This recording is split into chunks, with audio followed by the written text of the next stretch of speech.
Sure, bafethu, it's your boy Senkosi. I'm back again with engineering systems in Zulu. Just explaining engineering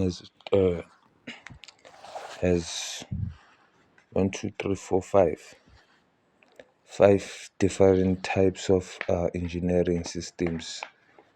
Engineering system bafethu ihlukane kayi-5.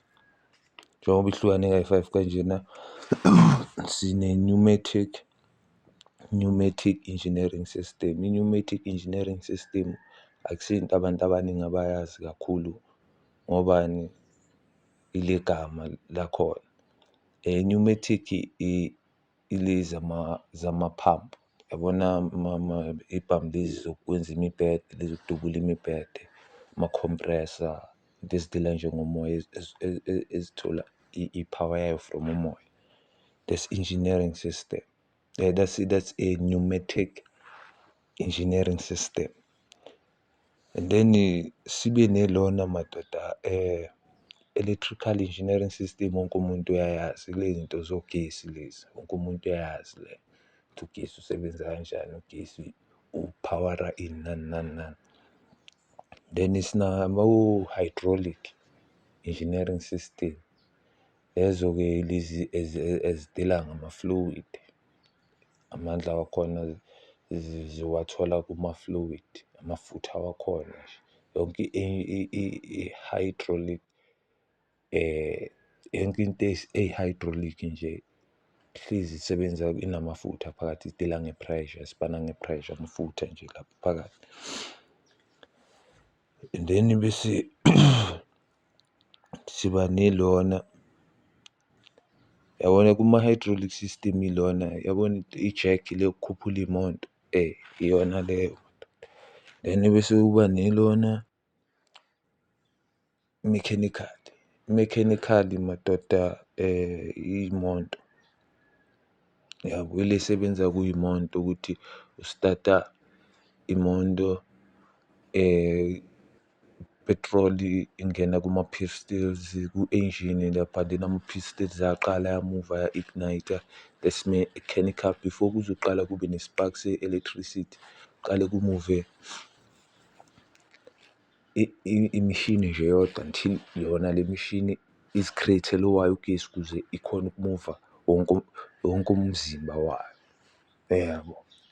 And then bese siba nale obisi-5, yona le obisi-5 bayibiza nge-modern day engineering system.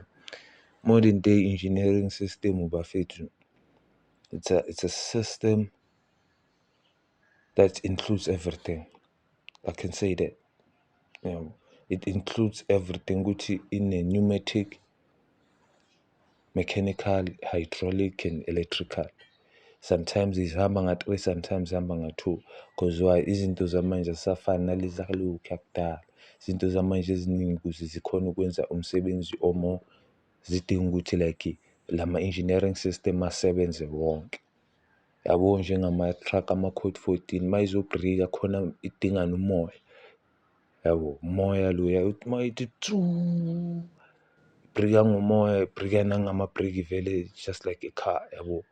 At the same time, there's parts in a truck that uses hydraulics, yabo. Electricity is there. So modern day engineering system is often used kuma-trucks, yabo, ma-boom gates nakuma-railways. Because why? I-truck ibhrika ngomoya, imuva mechanically and electrically. It also uses hydraulics to take out things from its own, yabo, like ichitha izinto madoda, yabo, ichitha izinto etruckini, yabo. Yeah, ichitha izinto, yabo fethu. Tune in for class number 3 bafethu. Danko. See you tomorrow. Tomorrow I'll be explaining wonke I will be explaining like engineering system one by one. From tomorrow I'll be going through engineering system one by one bafethu, ukuze nizokhona nani ukuthi ni-understand.